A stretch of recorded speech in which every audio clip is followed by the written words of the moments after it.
Giddy up. Giddy up. Giddy up. The horses. Nay, they say. That's no. Watch me whip, watch me nay, nay. It's fifth period. The party's fifth period. Get headphones and hear it. Let me hit that barbico. That barbico. Let me hit that barbico. Hello, everybody, and welcome back to Fifth Period, the film podcast hosted by two media teachers, where today it's party time. P-A-R-T. Why? Because we gotta. My name is Mr. Brown, and returning with me today is... Mr. Boyland is back. Mr. Boyland is back? Yeah, that's the full pronunciation. Righto. I'm back. I've been away for, this is honestly the longest absence I've ever had from anything ever. And I was very, very sick, but now I'm not. I'm back. And Did you miss him? I guess not. Good. Very good.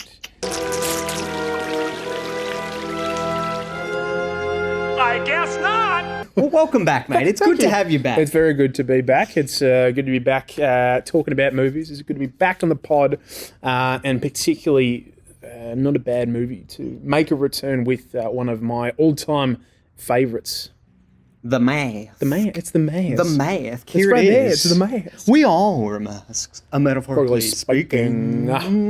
Now, I am really excited for today's pod because we are going full, what can we call it? Getting Carey with it? Getting Carey with it? Nice. No. Going a full Carey go round. A full Carey go round. We've got three segments lined up for you. We've obviously got our main discussion of The Mask today, but in addition to that, we will also be doing our 5 favourite Jim Carrey films and also a Jim Carrey themed movie mashup. Jim Carrey's everywhere on the pod. There he is. There he is. Oh my gosh. He's just cartwheeling around the room and looking like the Tasmanian devil, and yeah, it's time. It is time. It's time. We got there in the end. So if you want to skip ahead to any of those segments, I will leave time codes in the description below. Hi, it's Nina, and today we're talking about The Mask.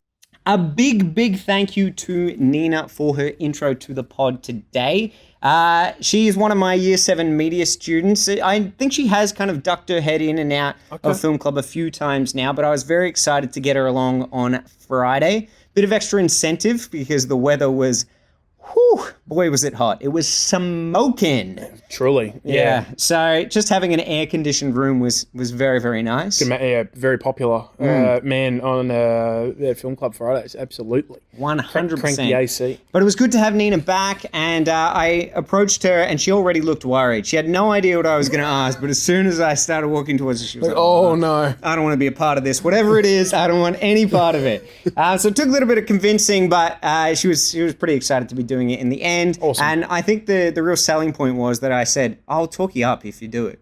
She was like, wow, can't deny that opportunity. No, so, I love a good gas up. Oh, yes. But she's a great student to have. She's super enthusiastic. She works really hard on all of her tasks. But more than anything, I just love she's sassy. She's so sassy. Did you say satsy? Yeah, it's the way that we've kind of migrated it over a period of time when we're talking about the sassy Germans. Oh, the sassy. So she's sassy. I was going to say there's a T in there. There is a T. Usually a silent T, but no. Yeah, today it's full force. You're bringing it to. That's what the power of Nina brings the T to the floor. That's it. So no, really good banter too in class. Like I love a bit of banter with the junior students. It's great. We love to see it. We do love to see it. So thank you very much, Nina. Sorry, I had to take a drink break. It is warm. It's Alrighty. toasty. Let's jump in to 1994's The Mask. Yeah. So, big year for Jim Carrey. Big year for Jim Carrey. Just a little bit. Just a little bit of a big year. Just 3 massive films that may or may not be on our 5 favourites later on. We'll have to see. Who knows? We don't know. For sure. We've got Ace Ventura, then of course The Mask, and then later in the year he did Dumb and Dumber. And boy, were they lucky to get him for The Mask when they did. The price bump. So for this film, he got $450,000.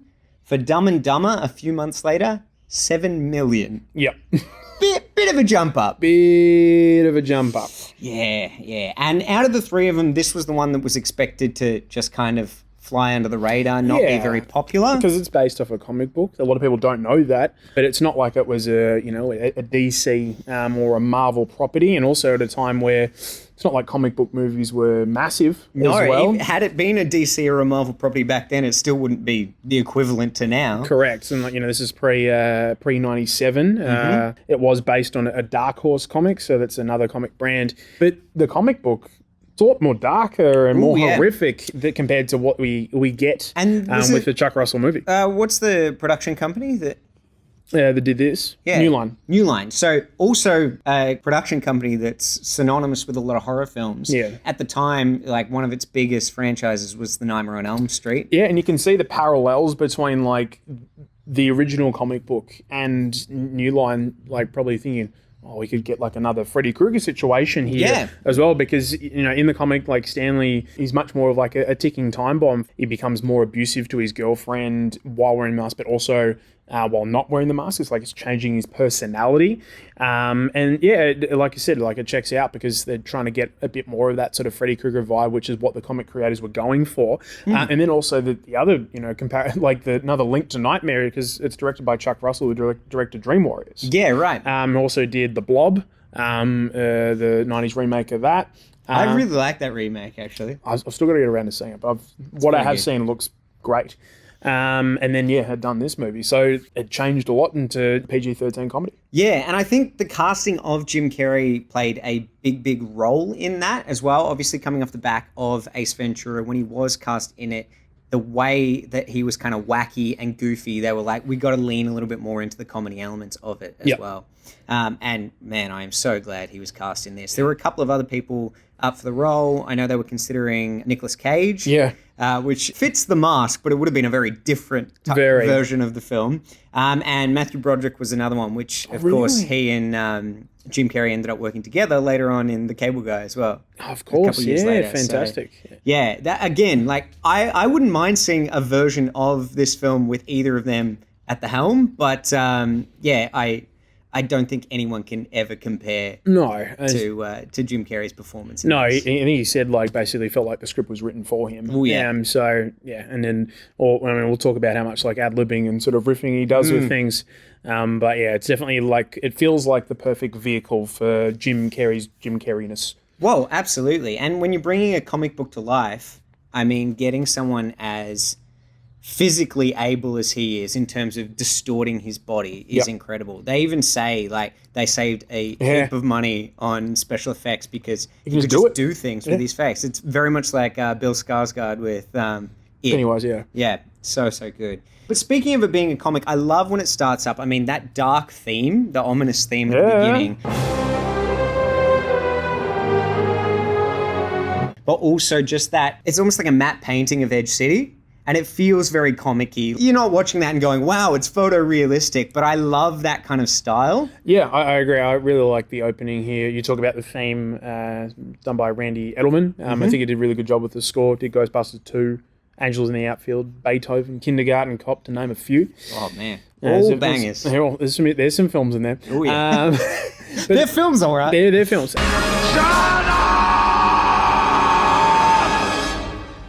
And then, straight underwater, and you're seeing the divers, they sort of get trapped, but also knock loose a chest, and what flies out? But the mask. The mask. And the writing appears in the water. With the bubbles and stuff. Yeah. I mean, it's a film with some great effects. That one's probably not ranked amongst the best. It's no Soul Bass title sequence, that's for sure. So true. So true. So we meet Stanley Ipkiss, who works at the bank. His name already, Ipkiss. I mean, they talk about it a lot in this film. Like, it's all about his, repressed feelings. And it's like, he's clearly, a love-struck kind of puppy. Yes. He wants that human connection. And so to have a name like Ipkiss, perfect. Works very well. And then you talk about that sort of, unlucky and loves type character. I mean, we get it right away because the first shot really is of him getting some concert tickets that you wanted out for a co-worker. And He's got a bit of a type. She looks a lot like the Peggy character from later on. They've both got like the curly red hair. That's what I got. It was like, are they the same character? I remember the first time I saw it, but no. But I guess a lot of the characters kind of have a similar look too, because even the way that they dress, everyone's wearing like really drab colors, so that you get this really big contrast between the rest of the world, which seems dull and lifeless, and when he becomes the mask, then there's a lot more color. Yes. And even the Tina character, she wears reds and brighter colors as well. Indeed. But yeah, the character, the co-worker basically is like not really sort of on board with the fact that, like, you know, Stanley wants to pick her up and be like, I was like, oh, you know, actually the thing is, like, you know, my best friend's in town. Can we get another ticket? And he's like, well, they're sold out. They're gone. And then he basically relents and lets her go with his friend. Is like, Gives up the ticket. Yeah, Nice it's guys like- finished last. That was the most sickening display I've ever seen. I disagree. I think I'm wearing her down. Richard Jennings really good. I really like Charlie. He as is a really character. good. He's like a bit of a seedy character, but I think that works to kind of contrast Stanley's good intentions, because obviously Stanley is doing some bad things in this Yeah. film as well. So you need some worse characters around him to make him more redeemable. Yeah, even his best friend. Yeah, exactly right. And that's fine. But Charlie's not all bad. He invites him to the Coco Bongo Club. Coco Bongo Club. Hottest new joint in town. Woo! I love it. I think the world building here is really, really good. Like, they establish a lot of things very, very quickly in terms of his relationships with other characters, who he is as a person, the fact that he's got like a lot of repressed emotions. Like, he wants to say no to things, but you just see him relent a lot of the times, and it's like that's festering, that's building up. Yeah. And I even like when he's talking to her, he's hugging himself. He wants like that physical connection as well. And it's just the awkwardness of it as he's like holding himself. It's so good. He's very uncomfortable, very self-deprecating. Really, you are. Yeah. Really good foreshadowing as well. So, as I said, like later on when he becomes the mask, it's a lot of like his inner desires coming out. But even the way that different people embody the mask character when they put it on, and you see like his love of cartoons and his immaturity is everywhere in like what he does when he is the mask. The first, like literally that first shot where he gets the tickets out, there's like a Looney Tunes booklet In like the drawer, underneath yeah. and stuff, And like his apartment is filled with like framed photos of it. All the Tex lamp Avery of the cartoons, dogs. yeah. Like so good. So I love that they kind of foreshadow a lot of that cartoony imagery very, very early on. 100%. But yeah, there's a storm brewing. There is. Quite literally. And, Yeah, and the lightning inside that building in the middle of the day, it's prominent. Yeah. Totally safe. But yeah, the lightning is struck and in walks Tina Carl. Oh, and the dolly zoom into their faces. And I think it happens twice. It's like zoom in, cut back to Tina, zoom in again, and they're like, yeah. like they're just so exaggerated and over the top. I love it. Yeah. I love it I mean, so much. Fair enough. This is Cameron Diaz's first acting feature role. film, yeah. Which was pretty crazy. Like they were gonna go with, it was Anna Nicole Smith. Yes. And they basically made another choice, and they met Cameron Diaz as they were leaving a modeling agency, and they're like, okay, well, it might work. I think they end up auditioning like 12 times before landing and then she got the job 7 days before shooting started. Incredible. Which is wild. And kicked off this stellar career for her. Yeah, it is kind of wild, yeah, to sort of see her like, yeah, and introducing Cameron Diaz in the credits. So, but yeah, makes a grand entrance.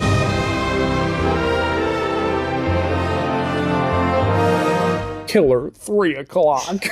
I love that every time someone comes in, Charlie like swoops in to talk to them, and then she always asks, like, well, not her, but everyone always asks for Stanley over him. Nice guys finish last, but they finish in front of Charlie. That's so true. That's what So that is what true. they say. That's It is- the classic expression.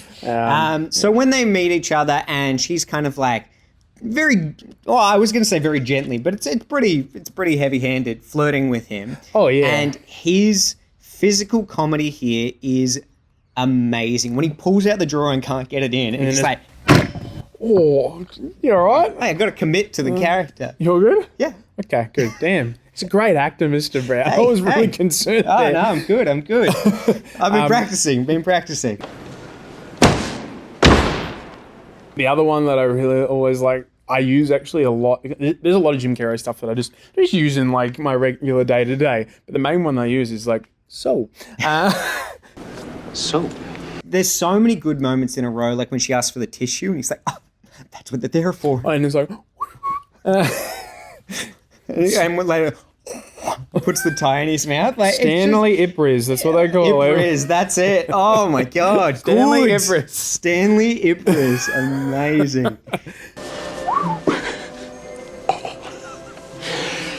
As we work out, Tina's got some ulterior motive. She doesn't just want does. to She does. open an account. No. But and it looks at the power tie that you've got on there. Probably Yeah, not so- as powerful as Stanley's. No. It's not no. a Rorschach test. No, and I love that too because obviously a Rorschach test is for like assessing personality types and talking about like inner emotions and deep desires and things like that. And so perfectly plays into the theme.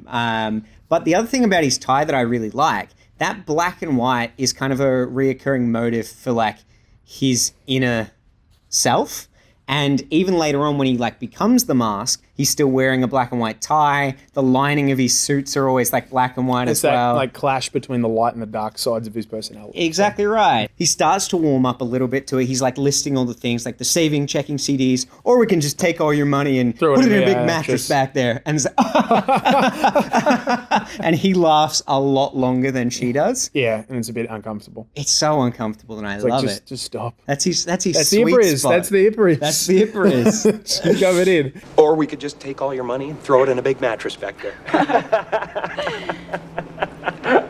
She's there with ulterior motive. She's got a the little, handbag. little camera in her handbag. She's scanning, looking for the best vantage point because her boyfriend is a low-level criminal boss, but he's looking to work his way up the ranks. Old Dorian Tyrell, played by Peter Green, He's who's great in this. also really good in in Pulp Fiction. Oh, yeah, of course. In Pulp Fiction. So, but he's really, really good in this. I love the Dorian character. It's just like a very comic booky sort of gangster character. Yeah, and I love the extra layer, too, of him being like a low-level criminal, but he's got the boss, Nico, and he wants to kind of like rise and take over. Yeah. It just adds a cool element to it, like for his motivations as well. And you can kind of see that it becomes more like that sort of polar opposite of Stanley because they're both sort of wanting to, they want to break the status quo that they currently sort of find themselves in. They both have bosses that suck. Oh, yeah. Which we all meet the boss later. so good. But yeah, Stanley has to go pick up his car. He does. And again, some more great physical comedy when he's like crossing the road and the car like beeps and then he like runs into the other car, trips on the door as he's coming into the garage as well. Recognize that garage? Of course I recognize the garage. Where's it from, Mr. Ryan? It's from Ghostbusters. It is. And yeah, how could you not recognize it? It looks identical. I mean, there's a lot of more stuff in this one. It's a That's little true. bit That's less true. space. And again, we kind of see that he's being taken advantage of and he knows he's being taken advantage of, but he pushes his emotions deep down and he kind of just lets them do it. Yeah, just constantly relents to. Yeah, he just hasn't. He's not assertive. And it reminded me so much of in Liar Liar when he gets his car back. You scratched my car right there. And then he's like, what are you going to do about it? He's like, I'm going to piss and moan like an impotent jerk. And then I'm going to bend over and take it up the tailpipe. Well, that's what Stanley Anyway, does. he does the exact same thing. Takes out the tailpipe. Well, so do they in a little bit. Hey, Hey. But it's okay because he's got a car. Yeah, he's got the loner. The loaner. The loner. The loaner. Oh, This horrific vehicle. I love it. It's a classic, and he like has to like push start it when the He like valet takes taps it off on it him. enthusiastically and something falls off and then he puts it in the back seat basically. It's like a hubcap falls off or something like that. I'm like, oh dear. But yeah, pulls up to the Coco Bongo. Coco Bongo. And finds Charlie. But you know what I did think when I saw Charlie? What's that? What is he wearing?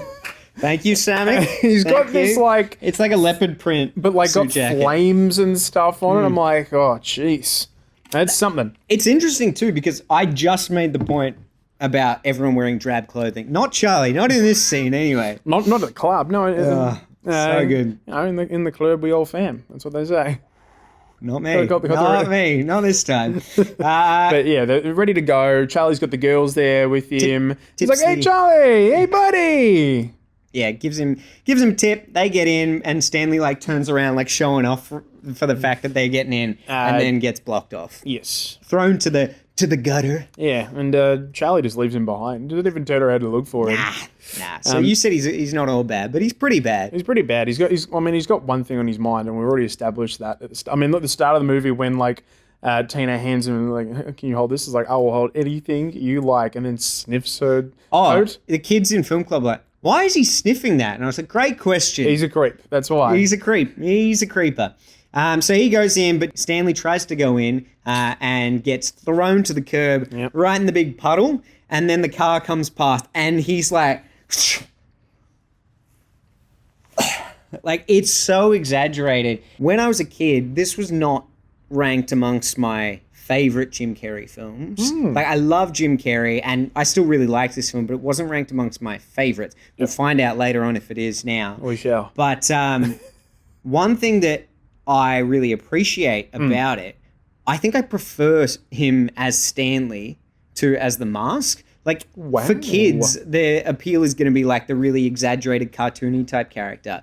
But especially now, like looking at Stanley, like I love how exaggerated and goofy and clumsy he is. Like, that is a very endearing character, I think. And this is an underrated part of the movie, I think, of how a lot of the time people look at Jim Carrey and think, you know, comedic goofball and everything like that. But there's enough now, I think, in his film catalogue to show that he's got significantly more range than that. Oh, yeah. But you see a lot of it in this movie because as much as you get like the zany counterpart when he's, you know, got the green face on, a lot of his endearing qualities and sort of his struggles, I think, are really well sort of brought to screen and well acted by Carey. So I think, yeah, it's his work when he's not wearing the mask is, I think, maybe goes underappreciated in this film. Absolutely. Who should arrive but old Tina? And she Looking like a Foot Locker employee. must have loved his tie, the black and white, because now she's She's went and sporting go it. bought that outfit. Makes her feel powerful. It does. It does. And everything goes wrong in this moment. Obviously, he's all wet. He can't get into the club. And then who should turn up but the old valet trying to With the give him loaner. his car back.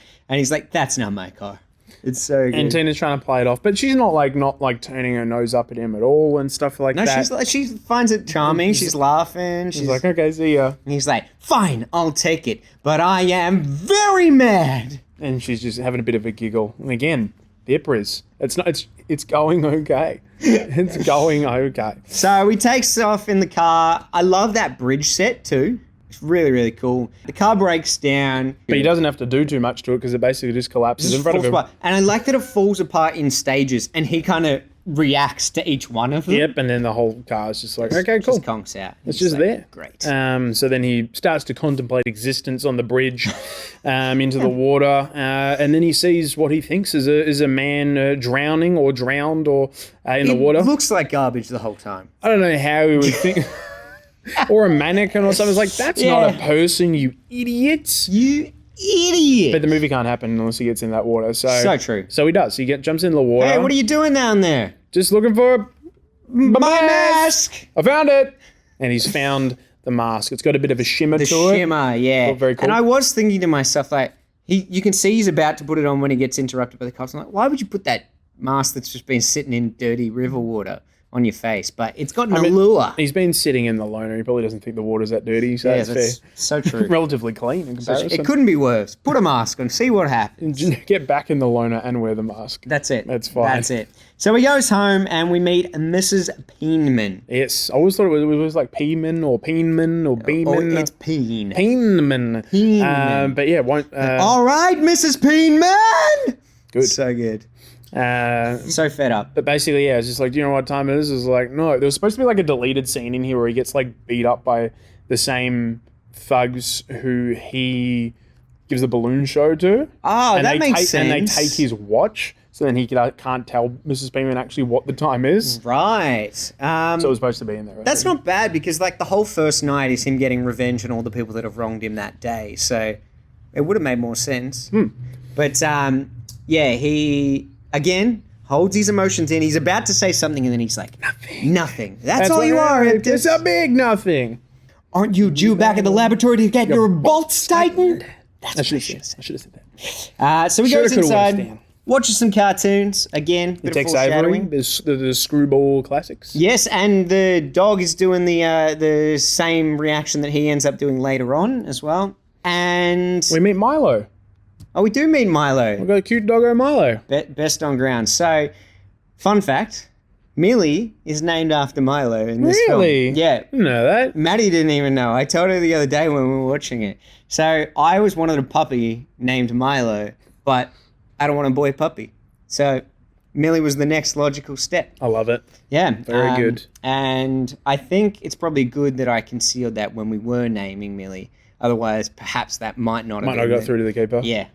It's good now, though. And now that if they've watched last week, they've met Millie. They've met Millie. They've met her. It's continuity. Continuity. She's now part of She's a fifth staple. period canon. She's a staple of the pod. So Mrs. Peeman tells him to turn the cartoons off. All right, Mrs. Peenman. And so what does he switch to?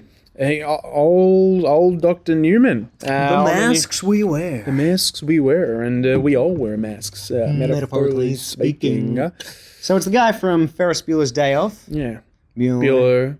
Bueller. Something DOO economics. Anybody? Voodoo economics. You gotta wait for your students to answer the question. So he goes over to the mirror, and I love this shot. There's a lot of mirror and reflection imagery in this film. Obviously, that duality between his characters, but he kind of holds the mask up, and it gets like sucked in. And he's like, oh, well, okay, this is something else. Yeah, and then he turns around, and we get that low shot of him looking down at the shimmer again through the And mask. slowly bringing it up. Score swells. Milo's a bit scared because Milo doesn't like the mask. He was like sort of growling at the mask before. He was, That's yeah. why Stanley picks it up. But yeah, and then we get the first transformation, which looks rad. really, really cool. The way he like drags his nails down the mask. Yeah, it's I all love these kinds of transformation scenes. Jekyll and Hyde, the Nutty Professor, and obviously very similar themes throughout those types of films. Like, you know how much I love the Jerry Lewis Nutty Professor. Yep. And that idea of like becoming someone else, but also throughout the course of the film, by doing that, you also learn to kind of become more confident about who you are as a person. Yes. Yeah. Where the and- character changes without the mask. Yeah, exactly right. And this is like a horror film, this transformation. Yeah, it's pretty full on. Yeah, like the moaning that he does, like the so good.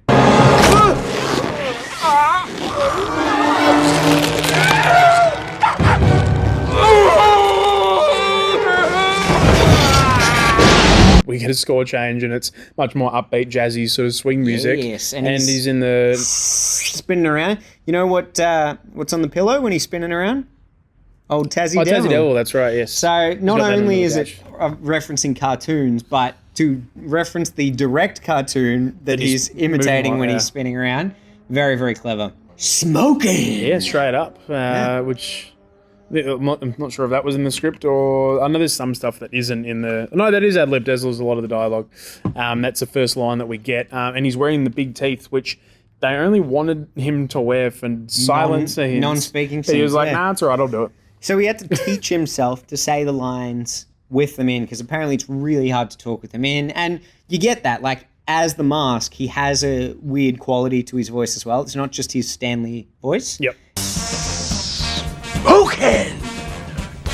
Obviously, he's wearing like a bald skin cap, lots of facial prosthetics, but most of the performance is still Jim Carrey. And the fact that he is wearing a lot of heavy makeup still doesn't take away from how good he is with that facial expression. Yes, so expressive. It's pretty incredible. But yeah, like this, the way that he's kind of in his like sort of robe, and that's the first. And we get a lot of mask outfits. It's a good first It's one. very Hugh like Hefner. It is a little bit Playboyish, and Well, I mean, that's his like innermost desire, right? well, exactly, because he's it's time to P-I-T-Y because I got. Because I got Because I and got that's it. exactly That's how how he he delivers delivers it too. Yeah, I'll tell you what, Nah, because I got it. Because I got it, mate. Because I got it, mate. I'm bloody Jim Carrey. I'm the bloody mask, mate. I got a party. Hey, You haven't been talking to the lieutenant, have you? you haven't been talking Talking to Lieutenant Calloway, have you? You've been talking to Dorian Tyrell, have you? You haven't been to the Congo Bongo, have you, mate? Anyway, so he embraces full cartoon mode and Fully goes city, like, mate. sneaking down the hallway to Mrs. Penman. I love the detail that Mrs. Penman is also wearing a green facial mask. Brilliant. Yeah, So good. Unfortunately, he was pretty good at going down the hallway. But unfortunately, his clock escapes. He's clocked. I hate it when that happens, Mr. Oh Brown. my goodness, that's one that those ruffians didn't steal away from him. It's really when time gets away from you. So Nice. Lots of wordplay in this one. that's good. Woo! On fire. Not just because it's 100 degrees in here. I mean, it's not 100 degrees for me. I'm wearing my my mask accurate alien xenomorph tee. I'm wearing my oversized Stanley Ipkiss suit and my Contrast. Rorschach test tie. Hey, this is the duality. This is the duality: comfortable and uncomfortable. So all of this kind of first night is a lot of fun. I love some of the smaller details too. Like, I think he wants to communicate. Love that. The thugs prance out like West Side Story. It's like sitting on top of the car. You got the time? Well, As a yes, matter I of do, fact, Kelby. Come on. And then turns into a balloon salesman. So good. It's this scene, so good. It's like the this is where it sideshow got me. guy. Step right up. Step right up. Don't be shy. But they're all curious and they're like, Oh, they love it. Like, They love it. And this is something that I find hilarious throughout the entire film, how people are just captivated by him. Like when he comes to the club later. They're like, and they're all like, woo! They're not like, Mars. who's this freak in a mask? and And he's he's like- doing things like, and they're like, ooh. Why would anyone be captivated by that? But it just adds to the comedy. It really does. The way that he starts preparing it in the balloon. Sorry, wrong pocket. Oh, which he chucks in there. I'm like, go gag. I love it. I love it. So the kids, obviously it's a condom, but the kids in film club, do you know what that is? So funny. Of course they did. So Of funny. course they did. So he makes the giraffe for the first one. Hey, thanks. And then he makes the poodle and go, French poodle. Sorry, son. Dog was rabbit. Had to put it down. good. And last, my favorite. And then uses spit and everything. It's like a Tommy gun so good. This the is in- transition. from the way I really like when it becomes a balloon in the gun, but it still kind of like bobbles like it's made out of rubber. I think that looks really cool. But yeah, this is like in the comics. He just kills these people. Yeah. But he kind of just blasts everyone away. They all run away, and he's like, "I could be A superhero. The way that he says it too, like super. Superhero. A superhero! I could fight crime, protect the innocent. Wait for a world peace."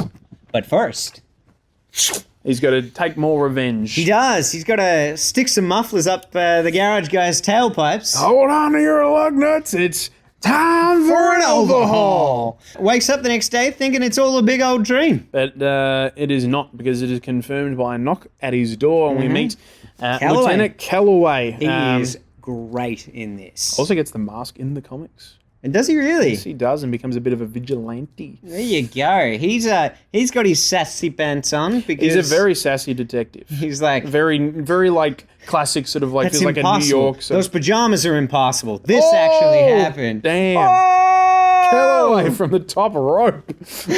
No man's sleepwear is safe. But and yeah. I love like how suspicious Stanley is every time he talks to Calloway. And he's So like, sus. He didn't hear anything. It's like from like 6 feet down the He's hall. like, "Oh." I got an inner ear and thing. Sometimes I can't hear anything. Is that a fact? A?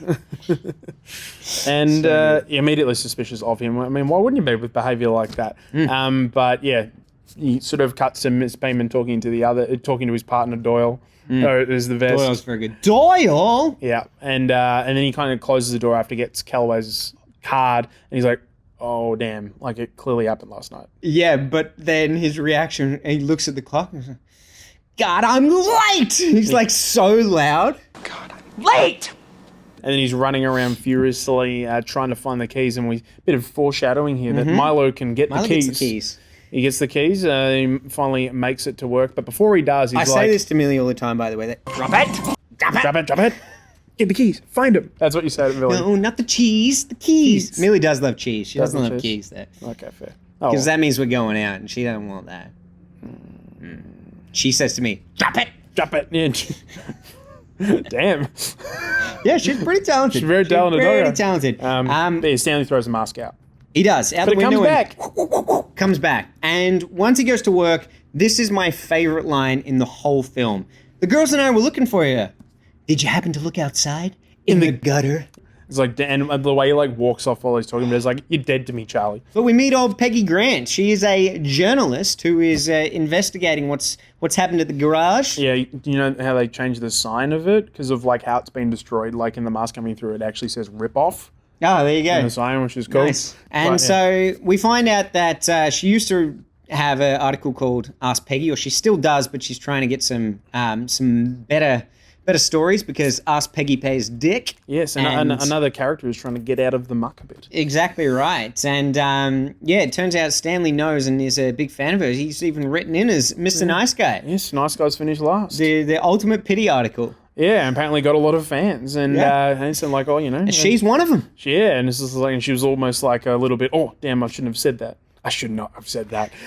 She goes full Hagrid. She goes full Hagrid with her big curly hair. Yeah, but she gives her phone number and Her you personal think, phone number. Exactly. So you think, all right, maybe he Ripperis does have is some back again. Ripperis, yeah. Anyway, Ripper is back at it again. Then it cuts to Nico, who's the big boss. He's played by Orestes Mataceno, who's a Cuban actor. I He's like really to think good. of him as Joe Pesci light. Cuban Joe Pesci. That's it. And he is not happy with Dorian, who has been getting a little big for his britches, Yes, using the Coco Bongo Club to conduct his own illicit affairs. Little schemes. That's it. And then he kind of motions to his security, and they get Dorian on the ground, because Nico's been practicing his drive, playing a bit of virtual golf, and then puts the Tea in his mouth. yeah, it's pretty brutal. Apparently, this is like a real pretty scary. reaction from Peter Green, because they get a professional golfer to do the hit. Surely not with a tea in his mouth. Apparently, But even if you hit the tee off it, anything could go wrong. You could definitely lose a tooth or something. it's like apparently I'm only going off IMDb trivia, but yeah. IMD trivia. That's the one that's not true. IMDb is the correct trivia. It's like the Auntie Donna podcast episode where Alexi Toliopoulos is pretending to be Martin Scorsese. They ask him about IMDb. He's like, I am DB. IMDb. It's so good. It is very good. Something that Martin Scorsese would say. Would say, absolutely. He is the movie database. Do you use IMDb at all? Oh, I Someone am like you? DB. I don't need to use I it. am I've DB. seen every movie. I am DB. It's the best thing you've ever said, Alexi. I am DB. We've got Stanley dreaming about Dina. Oh, so good. So it's like a repetition of the scene we saw earlier, but he's like, if everything went perfect. But he's got more Ripperis. And when he's The like, Ripperis is so... how cigarette acting. Oh my God, it's up there with Samuel L. Jackson. It's incredible. Incredible. In the way he's just kind of sort of like gestures to the valet to wait. And who wouldn't want to lick the side of his face after that? Tina, because it's a dream. So true, so true. And it turns out it's Milo licking his face. You notice how they actually get the dog to do this?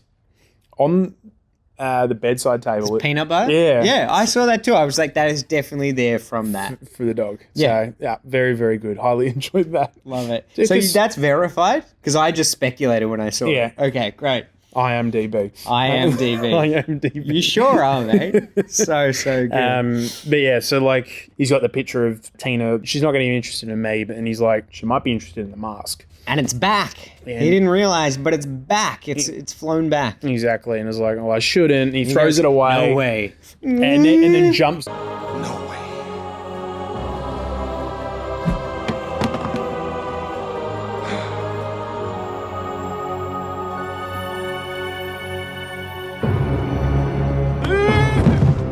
So you can see he's starting to get like addicted to it. Yes. He knows he's done bad things, but he feels compelled to become him again. Yes, and he does so in the iconic yellow suit, which probably most people would, that's the most iconic mask outfit. Somebody stop me. And Fun fact about that yellow suit. Do you know this one? about like his graduation, his first stand-up gig or something like that. So His mum got him. I'm not 100% sure if it's his very first, but it's a very early stand-up gig. You can still see footage of it on like YouTube and stuff. And his mum didn't get it for him. She made it for him. That's awesome. That's a very fun detail. I like it. But yeah, he's sort of getting ready to go out. He shaves and chops away at his face and uses Milo as a bit of a to clean everything up. But he's like, as he correctly states, can't make the scene if you don't get the green. That's it. Better That's make a it. little stop, which unfortunately for Dorian's crew is the same time that the doctor's about to operate. Yes. So good. Oh, and that doctor's going to need an operation in a minute because he gets shot. Stanley comes bursting out, destroys their whole plan. Waste not, want not. Yes. Zooms off, Takes and the off. cops come out and start shooting at Dorian's gang. Yes, but the mask doesn't care because he maybe pulls Oh, up he's in the. flush with cash. He's got the longest limo that anyone's ever seen. Oh, Who's driving the limo? I don't know. Is it like it drives itself? It's a cartoon. No, but Anything can happen. You see someone driving the limo, so it's like, is this like an extension of the mask? Has he got like a fake person in there? No, he got money so he could rent a real limo. The longest one they had. And I love that they cut back to the crowd so that they can repeat the shot of the limo to make it seem like it's stretching even longer. Yeah. And this is when they're very impressed by him doing the smallest gestures. How do? And he goes, and Yeah. like, whoa! He moved. What? I've never seen anyone do that before. What is he wearing, they say. They say that. They've never seen a yellow-suited, green-faced man before. No, well, and to be they've- fair, who would? Yeah, wow. There's a So combination of things. So he goes inside, and did you know the Coco Bongo Club is a real club? Yeah. It's in Mexico, and I thought it was like Jim based- Carey owns it. Oh, I love that. Right? I thought it must have been like based off like the Copacabana or something like that. Or Oh, look, I cannot verify how much their version of the Coco Bongo looks like the actual Coca. the actual Coco Bongo. I think the actual Coco Bongo is like a Las Vegas nightclub type thing. Incredible. I love that. I'm gonna go there. Amazing. That sounds so good. very, very good. But yeah, he goes to the same doorman who, threw him to the curb. But and they said, hey, you on the list? And it's like, no, but I believe my friends are. Perhaps you know them, Franklin, Grant, and Jackson. And this all the money, throws it out. So And good. they all go crazy, and then he just sort of Pushes in. and in he goes, and it's time to sit down and enjoy some entertainment because who's performing? It's Tina. It's Tina. It's Tina. Tina Oh my God, Gallo. they're at Tina Arena. Tina Arena. Cameron Diaz. Tina Gallo. But Cameron Diaz isn't performing. She's just lip syncing. No, it's Susan Boyd, not Susan Boyle. Not Susan Boyle. Funny. That would be funny. I had the same reference to I'm make. not sure if she was still alive. Not still alive, but not born then. Well, she wasn't recognizable. She was born. She just wasn't She hasn't recognizable. got on Britain's Got Talent yet. That's at this it. Stage. That's exactly right. No one is going to get that reference. Even It's if for you, Wits. It's, if you're watching. Yeah, we dream a dream. We do. we dream a dream. Nice. We do dream a dream. But yeah, she's singing G Baby Ain't I Good to You. Made And- famous by the King Cole trio from Nat King Cole. Ella And- Fitz, Billie Holiday, Count Basie. It's a classic. Oh my goodness. I do like Classy that. Bassy, they say. That is what they say. And boy, is Stanley going absolutely Cock a hoop. nuts. He is. He's Cock a hoop. he's doing cock a hoop. He's cock a hoop. Oh, amazing. So good. He's wolf whistling. He's Quite literally being a wolf, banging on the table, doing all the screwball. bashing his own head in with a hammer. It's like, My just goodness. can't take it. Settle down, mate. And But- eventually, he's got to get up there and he's got to oh yeah. he's got to do some dancing with her. Oh, And so good. Banger alert. Banger alert. spins the guy around, and I do like that when he first starts clicking, he is not clicking in time at all. He's just like jumps Like, down the this, stairs. This is my beat, and we've got the Royal Crown Review, which is playing Hey Pachuco. Hey, Pachuco. The album as well. Hey, Pachuco. Hey, you know me. Huh? You don't tell me. Huh? And we could go all day. We know every lyric. Do you know the album's called that this song's off? I do not. Kings of Gangster Bop. I love it. Oh, I love it.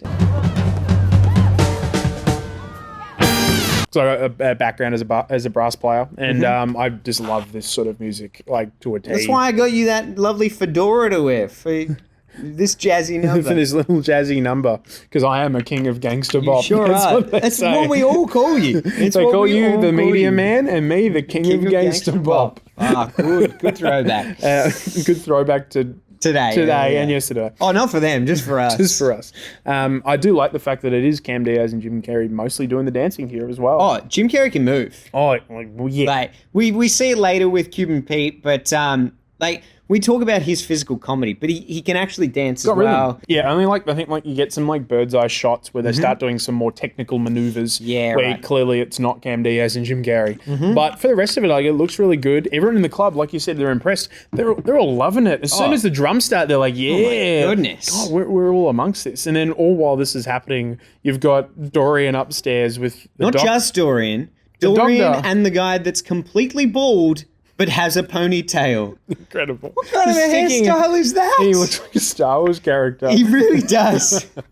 Oh man, it's a choice. It is a choice. But the doctor needs an operation. But goodness. you've got Dr. Dorian to the rescue with hey, have a cigarette. It falls out of his And he's mouth. like, because he's dead. He's dead. They were hit by someone else, and the other guy, Dorian's like, who? He's like, that guy, the one dancing with Tina. He's dead meat. He is dead meat. He is the And, name of a very good YouTube channel. I think the best part of the dance is when he throws Tina up in the air, looks at the clock, and then goes.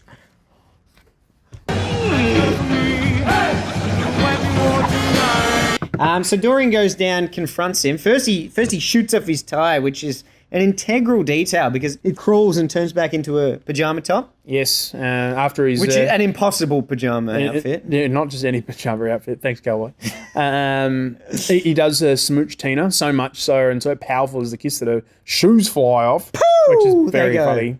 It is very good. They go poo across the room. He Stanley Ip kisses her. He Stanley Ip kisses her with his Ip Riz. Yeah. Dorian's like, I want to know where my money is, and I want to know. He's like, okay. Then turns into the tax man. Oh, I'm like, so good. Very funny. So we're coming off the back of Aladdin. This is what, 2 years after Aladdin? This is very genie-like. It feels very genie, like making pop culture references to things. But so many of them. oh, look, he's right up there with Robin Williams in this scene. He's killing it. Taxman. Yeah, you've got the Russian dancer, Matador. and then of course and then does the gunslinger. You got me, partner. And You know then, who he's impersonating when he says "You got me, partner"? no. Pat Buttram. Sound familiar? Back to the Future 3. Yes. Run for fun? What the hell kind of fun is that? Very close. Yeah, you got me, and partner. oh, he sounds so good when he does it. And does the And then starts basically just quoting famous movies. Oh, like, so Michael's good. red. It's getting dark. So that Marx one, Brothers, yes, Day of the Races. Day of the Races. Tell Annie M to let all Yeller out. Obviously, I love that one because it's just a hybrid quote. of, It's like of Wizard of Oz and Old Yeller. Tell Tiny Tim I won't be home for Christmas. Obviously, the Christmas Carol. Which is very good because he plays Scrooge later on. He does. Foreshadowing. Don't Scarlet, I don't give a damn. Obviously, with with Gone the with the Wind. Wind. And then starts ripping off Sally Field's 1985 Oscar speech. Not before he does the coughing, though.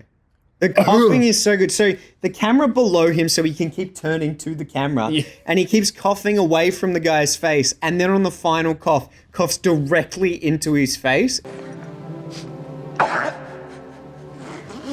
Terrible. Pardon me. So good. And then, then the crowd pops out at the bottom of the screen. They love me. They really love me. And I can't deny the fact that you like me. Right now. You like me. I mean, I love the Sally Fields reference, but I still think the funniest part about this scene is Dorian sees that a crowd has popped up, and then he gets all like self-conscious and starts straightening his It's like, whoa, hair we've up. got an audience here. I've got to look good. I'm bloody Dorian Tyrell, mate. It's so funny. And then even when Jim Carrey goes to leave, it's like he's still at the Academy Awards. He goes and he's like, oh, this way? Like as if he's exiting the stage the wrong way. It's just incredible sequence. He eventually makes a bit of a break for it while Dorian's shooting after him, and then Calloway comes in. And then Dorian comes in with, hey, Galloway. Again, Hey. good delivery. Very, very He good. says, hey, hey, I'm Dorian hey. LaRusso, I'm he Dorian says. Tyrell. I'm a gangster from Edge City, which might be like New Jersey. We got there in the end. We got there We in the were end. fumbling our way through it. I was fumbling my way through it like a young Ralph Macchio. And so he says, this time you're right, except it wasn't my guys. Wasn't my And guys. he kind of points him in a different direction, and Calloway even picks up the old pajama tie. Ipkiss. And suspects it's Ipkiss. So he goes and pays him a visit the next day. He does. The difference is that Stanley's got a closet full of cash. Yeah, so he goes to put the mask away and he opens it and the money just pours out. Yeah. He's like diving into it face first. So did you know here where he's using the Frisbee to scoop it up, Milo wasn't supposed to grab the Frisbee. Oh, okay. So the dog just did that and he's just kind of going along with it. I Great. love the part where he goes back to the door and he's just holding the Frisbee out and Milo's just like dangling off it with his teeth. It's a great acting decision from the dog. Amazing. Great Amazing. call. And the fact that he can kind of just like improv with that and keep going, it makes for some awesome sequences. It really, really does. Love it. Love it. But Callahan's not really buying the story. Calloway? Sorry. Callahan. I'm going Dirty Harry with it. Yeah. But that comes later. We'll get there. Yeah, that comes eventually. later. Yeah, he doesn't really believe him as all. It's just like, somebody stole your pajamas. It's like, yeah, this is like, what kind of city world are we living in when a man's pajama drawer isn't safe? It's like, So you've got true. a whole drawer for pajamas. Look at you go. In I this, know. this Must be expensive nice. City. Must be nice. Another thing that I thought was awesome in this scene. Yes. So the lighting here is pink and green. So you get like green on one side of his apartment and pink on the other. And We this talk about the becomes pinks like and a greens. reoccurring color for the rest of the film now to kind of represent the duality of him again, like literally the different colors of his flesh when he's these two types, his pink flesh versus his green flesh. And the fact that they're on different sides of the wall and kind of he keeps like swapping to what side he's on. Good call. He is not buying the story, so he gets to the department to run Stanley's fingerprints. Yes. Because they're looking at the footage, and I love this part where he's like, look at that guy go. Nobody's that fast in my bank. Classic Doyle. Classic. Doyle? Yeah, but he's not the only one after Stanley. Dorian's offering, how much? 50,000? 50,000. Woo! He's got a bounty on his head to bring him alive, and Tina's like, "Oh, you're losing it, man. You're losing it." This is the part where I was like, "Ooh, he's a good bad guy." Like this is the first part where he feels really scary, where he's threatening Tina. Yeah, when he's just like, "Oh, do you think I had much of a choice to like kissing him?" It's just like, maybe you did, maybe you didn't. And then we cut to Stanley going to the bank, and finally we see the effects of the mask, I guess, paying off in terms of affecting him in his day-to-day, because he finally stands up to his boss. Back off, monkey boy, before I tell your dad you're running this place like it's your own personal piggy bank. Or maybe I'll make a call to the IRS. And see if we can arrange a little vacation for you at Club. And Stanley's like, I can't believe I've He's just done this. mortified. Oh, And so Charlie's good. like, that's like the greatest thing I've ever seen. But Stanley's got bigger fish to fry because Tina arrives. Mm-hmm. And wants to sort of find out more about the mask. And basically, Stanley works out that she's interested in him. He's like, hey, you'd like to see me? He's like, well, actually, we're actually old college buddies. Yeah. This is such a trope again in like these films where there's dual identities. Even something like Spider-Man. I was going to say, it's like classic. He lets me take his photos. I know him. I can set it up. And it's like, everyone's always doing this in like secret identity films. It's like, why would you say you know this criminal that everybody is looking for? Exactly. Especially considering her partner is the one that's trying to kill him. Exactly. Yeah. I mean, gotta use some sense. I know him a little bit. He asked me what I thought about you. And what did you say? I said, Spider-Man. I said, Get on with it. Yes, get on with it. But before he meets up as the mask with Tina. with Cameron Diaz, he needs to Was that to a figure community out. reference? Yeah, good. I did it last week too. Buenos días, me gustas papas frías, bigote de la cabra, es Cameron Diaz. Yeah, boy. Yeah. What? It's 2009. Anyway, before he meets up with him, he has to figure out which version of him should meet up. So who should he go see? He's got to go see The Masks We Wear guy. Yeah, about his book. I like that they set up like Loki, like you think this is like Norse mythology. Mhm. Obviously, that plays into the sequel, which we'll talk about a little bit at the end of the podcast. Well, we don't have to. Only a little bit. But yeah, he tries to like show the doc him transforming. But I love that at first, even when he's just explaining it, and he's like, I meant masks as a metaphor, Mr. Ipkiss. A metaphor. And then, yes, you continue. Water. He's so good. He puts it on your mouth.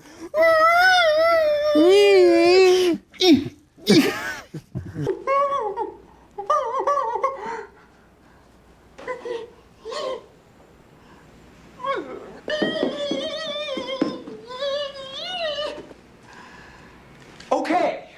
If I give you an answer, will you leave this office now? Oh, and it's so like, good. go as yourself And the mask, mask, because they were both one in the same beautiful person. He's like, just get out of here, you crazy person. You crazy person. But yeah, we cut to things at Landfill Park. Great name for a park. Well, it used to be a landfill, and I love it. He goes, and you can see how the methane emission is So really brings beautiful. out the colors. Yeah, the pinks and the greens. Pinks and the greens, yeah. But he sits down with Tina, sort of, is like, I just like nothing sus at all. I was like, I just want to make sure you guys, like, you know, got all off okay and stuff like that. You can see instantly she's excited to see him. Exactly. She wants to sit down, you know, sort of see him, and then he goes to leave, and then She's like calling after wait, no, him. Stanley. And then immediately the mask pops out of the bush. Is like, oh, it clearly is different people.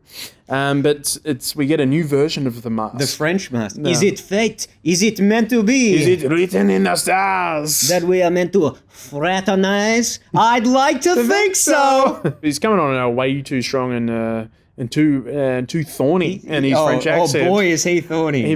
Our love is a red rose, and I am a little thorny. Cigarette. And then smoke and does like the heart, and then... Okay, I have one gripe about this scene. Oh, okay. So Cameron Diaz is great in this movie, and I don't think this is her fault, but they've made a poor choice with one of the edits that they put in. Yes. She's not enjoying this the entire time. She's like backing away. Because he's coming on way too strong. Yeah, and then when he does the cigarette, she's like, ooh, I liked that. And I'm like, no, you don't like that. You don't like any of this. That doesn't match what you're doing for the rest of the scene. That's fair. It's like, yeah, that's what swayed her. That's that's what swayed her, the nostril smoke. That's what she likes. The snot rocket, they say. Oh no. Snot rocket blasting off again. But Calloway and Doyle and we've got backup. And he's like, Epkiss, freeze. I think...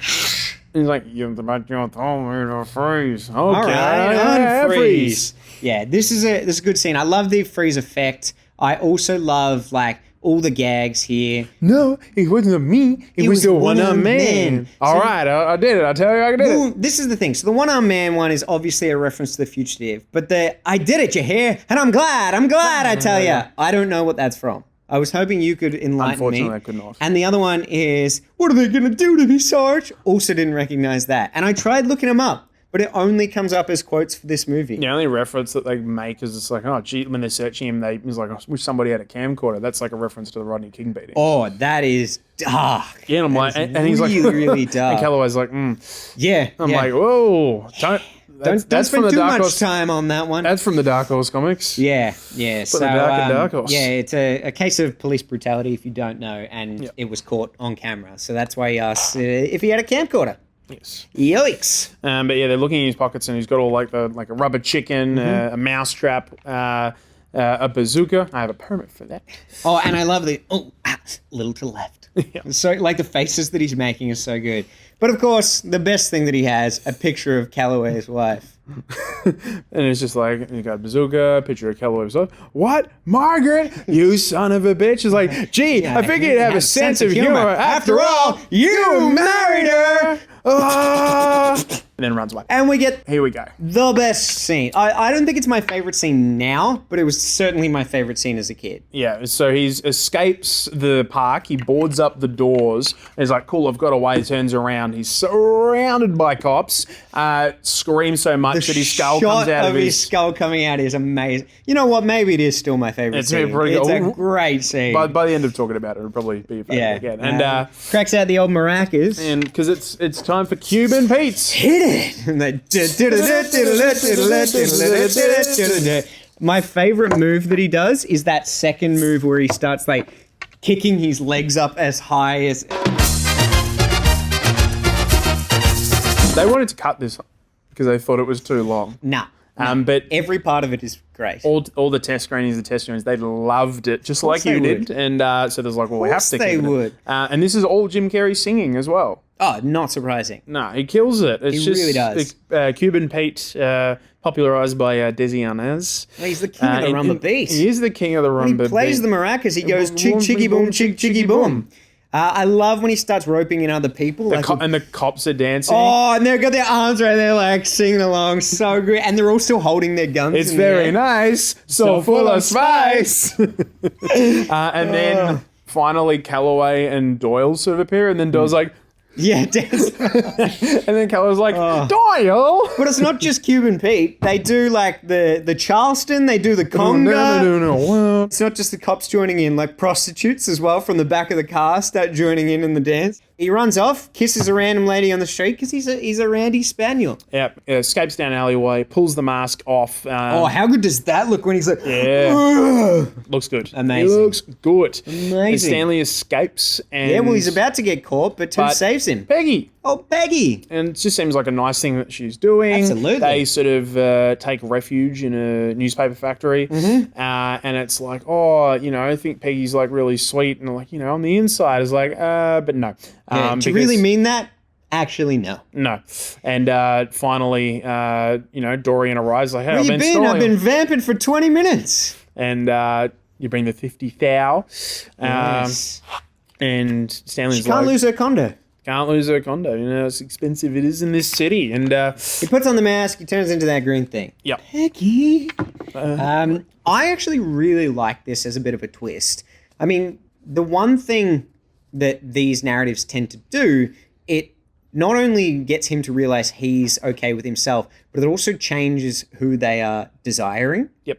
A lot of the times. And it's like, oh, I know he's after Cameron Diaz, but now here's a sweet person that... Like, oh, is actually, she might be the person. Yeah, like Nah. she likes nice guys. She doesn't need danger or adventure. And you're really expecting him to be like, all right, I'll get over Tina and I'll start going out with Peggy. But no, they flipped that right on its head. She gets her 50 grand and we never see her again. Yeah. You said you wouldn't hurt him. What did you think they were going to do? I lied.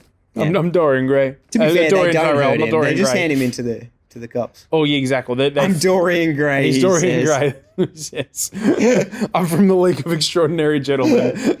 Oh, so good. Yeah, So great good. movie. Great movie. So Dorian asks him, how does it work? You just put it on. And he does. And he looks like the haunted mask from the Ghostbusters books. Goosebumps books. Yes. That's an egregious... You're still in the firehouse. I am. You're still in the I'm always in the Who are you going to firehouse. call? R.L. Stein. Woo! That's who you're going to call. But yeah, it does look a little bit like Carly from The Haunted Mask. Yes. It is still him playing the mask the whole time. Like, because... Like Jim Carrey's playing also No. Dorian... No. plays Dorian as the mask. No, but I thought they might, like, swap out the character because, like, he's got a much, like, thicker neck as well, but they've just kind of got, like, prosthetics Peter and stuff Green's on him. killing it. Oh, that voice, though. It's a little goofy. It is a little bit comic. It's very comic booky. I say payback?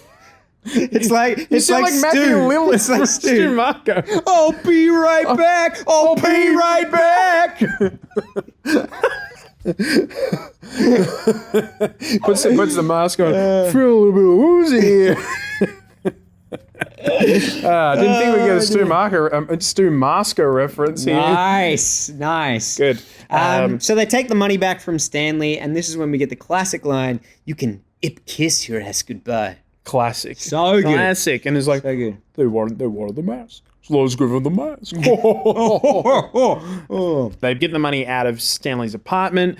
Milo sees Stanley's in trouble and basically goes to chase after the car, work out where he's going. They drop him off at the police Yeah, station. he literally, as Calloway says, falls right into his lap, which is pretty funny. So good. And then is And he like, goes, explain this. this clearly visibly different, like, green man mask. Well, it's enough. Yeah, Stanley goes to jail. He does. And Milo finds the back of the jail cell because all jail cells back onto an alleyway. With Very a convenient. Big open window there so Very anyone can convenient. pass them anything. Forget about me, buddy. Buy yourself a new apartment. What? With what money? With what money? That's the concern. He doesn't have That's any the money. roadblock. That's Not the the roadblock. fact that he's a Well, dog. they took the money out of the apartment. How could Milo afford it? Amazing. But Tina comes to see him and Does. another classic line. Hey, you with the face. Hey, you with the face. Hey, you with the face. Hey, you with the sad eyes. Hey, you with the face. Don't be discouraged. Now I realize. You sound like when Seth MacFarlane's on Graham Norton doing Peter singing True Colours. And what does he do with Stewie? You say go slow. Go slow. A fall behind. Second hand unwinds. Anyway, bit of Stewie for you. Yeah, no, that. And you will find me. You will find me. A Stu Marker and Graham Norton reference on the podcast. Oh my goodness. We're doing them all. We're doing them all. Eat that, Jim Carey. But yeah, Tina visits Stanley. Stanley comes clean. Here's the mask. Yep. And sort of explains everything. Is like, hey, I'm a hopeless romantic. And she thanks him. And I think this is a great line when she says, for being any kind of romantic, even a hopeless one. That is good writing. It was very good writing. I love that And line. good delivery too. Well done, Yeah. Cameron Diaz. Cameron Diaz. Yeah, boy. It's 2012. I think it was the year. It's 2009. They're about to kiss and they get interrupted. And he's Again. like, can we have just 1 minute? He goes back in as like, no. And then Yeah. clearly he's going to do something terrible at the charity ball. And then as Tina leaves, she gets chased by Dorian's goons. And so Stanley's like, oh, I got to get out of here. He's like, hey, serve and protect, man. The noise he makes when he realizes that Tina's like in trouble in the alleyway, he's like, oh no. It makes this really...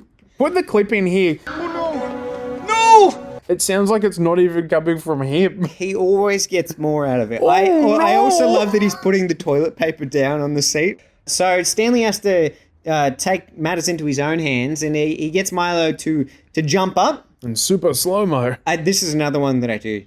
Put some effort into it. Like when he's like, come on, and then very quickly gets fed up.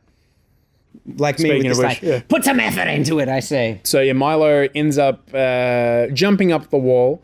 He does put some effort into it. He does. And is going to In assist. 2 cuts, of course. Nah, just the one. He doesn't look like he's running out of momentum, and then they cut, and then he's like, up. woo! Yeah, Boing. he sounds like Toby He goes, Maguire. yeah, woo! And jumps up. He does do the triple jump. He does the old triple jump. And he says, get the keys, as we know he can do. But no, he's hungry. Got And the cheese. Oh no, Milo, not the cheese. The keys. I also just love their relationship. Like he's like, great. go get him, go get him. Like it's very cute, very cute. And so he gets the keys, gets the gun, knocks out the guard. But when he turns around and Calloway's there, so good how like, whoa, he's so shocked by it. And what would yeah, a policeman be at the police station? He's like trying to be tough. Here, put these on. And he's like, oh, it hurts his own wrist. He's not very good at this. And then they escape and... They're in the car together and he's like, can't you drop me off? And he's like, I'm sorry, we're already late for the ball. Get your dog away from me. I'm sorry, he seems to be attracted to you. Surely that's an improv. They didn't write that in. Because I think a lot of the time, like Milo was just doing his own thing. Just, yeah. So- Milo's riffing just like Jim Carey. Yeah, he wasn't supposed to get that cheese, but... He did. The cheese. Didn't know where the cheese came from. But yeah, they cut to the charity party. So Yeah. At the Coco Bongo. I love the music here. Oh, yeah. Heidi Ho by K7. Dum-dum-dum-dum-dum. Hey, swing it! Really good. But everyone's having a good time. Like Nico's there. He's just, being Nico. That's what he does. He's being a Joe Pesci. Being Cuban Joe Pesci. Funny how, he says. He's been Cuban Pete. And then, but yeah, the door gets blown open. Oh, yeah. And Dorian's here to party. Oh, yeah. He's here to pay. He He says, party. P-A-R-T, why? Because I gotta. That's what he says. Oh, dear. Dear, oh, But yeah, dear. shootout ensues. Yes. How good is the shot, like, when he sucks the bullets into his chest? Yeah, because Dorian's just like, come on! He's just doing all the different mask lines. And then Nico basically, shoots the hell out of him. And then, yeah, as you said, he sucks up all the bullets. And then all the when he bullets in opens his mouth looks before great. he spits, it looks so good.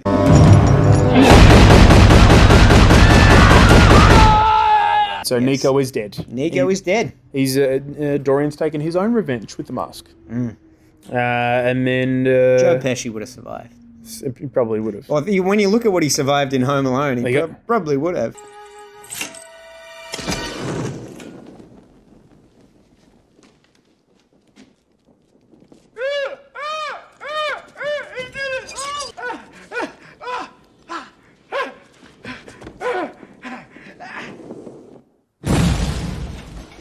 rigs up the club with explosives, ties Cameron Diaz up. Yes, to the tray. And then we cut back to Stanley. And he's like, all right, cool. And then... This is when he's like, Daddy's going to kick some ass. And then it cuts and he's like trying to be like super sleuth with the gun. And Kelly's like, he's a dead man. He's a dead man. Well, there's a couple of moments here where it's like he seems like he's going to have this big triumphant moment. He's like, okay, moment of truth. And then the gun just is behind him and he has to like drop his gun. Grab. Drop it, Edkus. Hey, Dorian, how's it going? Yeah. It seems like they're completely helpless, but Cameron Diaz swoops in to save the day. She asks for one more kiss. And, there's always time for one last kiss. So the voice is weird. Yeah, mine is weirder, but his is still pretty weird. Thanks for clarifying. Yours is weirder. But Tina lures him in, and while they're having a bit of a smooch, she frees a foot and is able to kick the mask away, and it goes flying. And who should catch it but old Frisbee-loving Milo. But Frisbee-loving Charlie. Run, Milo! Doesn't really want to, but eventually almost like resigns to himself to putting the mask on. He literally presses his face into it. That dog is just the friggin' best. Crazy. Just crazy, Milo. And meanwhile, there's like fights going on. Dorian and he's like... and he goes like, I'm winning. He's going out of control. I'm winning. And then immediately gets punched away. But nothing's better than when he's like, I hope you can enjoy your victory with one friggin' eye. It's so good.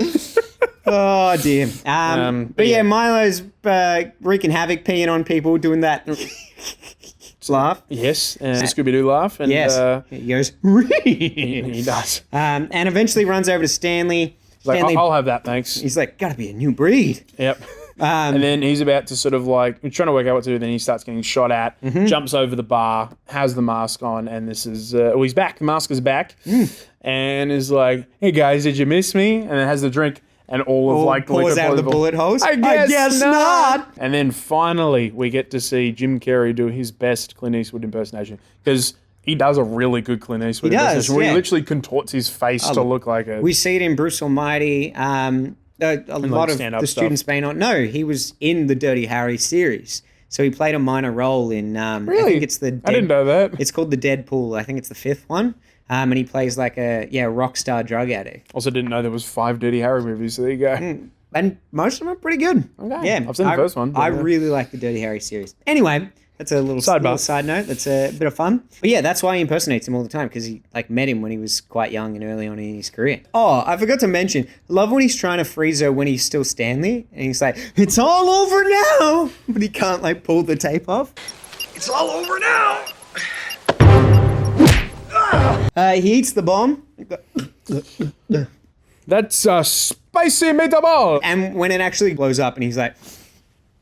Like the stomach throws his arms up in the air like he's on a roller coaster. Inflatable. Wacky waving inflatable arm flailing tube, man. Yep. Yeah, that's him. That's the same one. Him. Burps out fire and it's all fine. Dorian comes running over and he paints the little flush button. You were good, kid. Real good. But as long as I'm around, you'll always be second best. You say. You say. You say. Anyway. But yeah, that's it. He wins. Yeah. You know who was in the crowd, though? Oh. Mrs. Peenman. Oh, yeah, you can hear her in the background. What's she doing there? She doesn't strike me as the club type, and she doesn't seem like she likes charity. No. Mrs. Peenman. Loves a party, clearly. Loves a party. That's what she'd been putting the face mask on for. She was getting ready for the party. But yeah, and Calloway tries to arrest Stanley, but Maya Tilton says Dorian Tyrell was the mask, and this young man saved our lives. Hey, wait, that dog. Maya Tilton, did you see that dog? Leave the dog alone. But yeah, he throws the mask away. Final sequence on the bridge. Kisses Tina. Charlie jumps in to going after it with the theme coming back in just as he hits the water as well, which I enjoy. Yep. But Milo swims away and we get one last smoking. So, and that's it. Fun fact, that wasn't the original ending.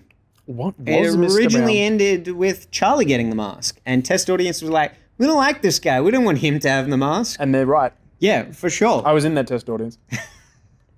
You were that test audience. At 1 year old. That's it. And so they swap it out. Wait, what do you mean 1 year old? You were not What? Oh wait, 94. Yeah. Yeah, it was. Yeah. I know what year I For was some born. reason, I was going back to Ghostbusters again in 84. Get out of the firehouse, Mr. I Brown. know, I can't. It's friggin' hot in here. I'm trapped in the firehouse.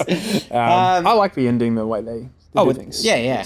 It's good. And it leaves it open to potentially have a sequel. And they were desperate to get Jim Carrey back. But And he said, nah. he said no, he didn't think he had any other stories to tell. Then they had the competition. There was like some competition where someone could win a prize to be like an extra of something in the movie. Oh, yeah. It was like with Nintendo or something like that.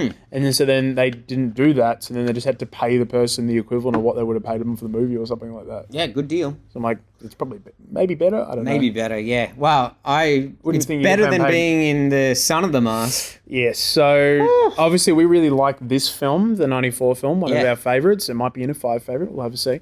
But yeah, 2005, Son of the Mask came out. But before I talk about Son of the Mask, there's stuff that happens. You don't have to talk about Son of the Mask. I will, but there is a really good animated TV series.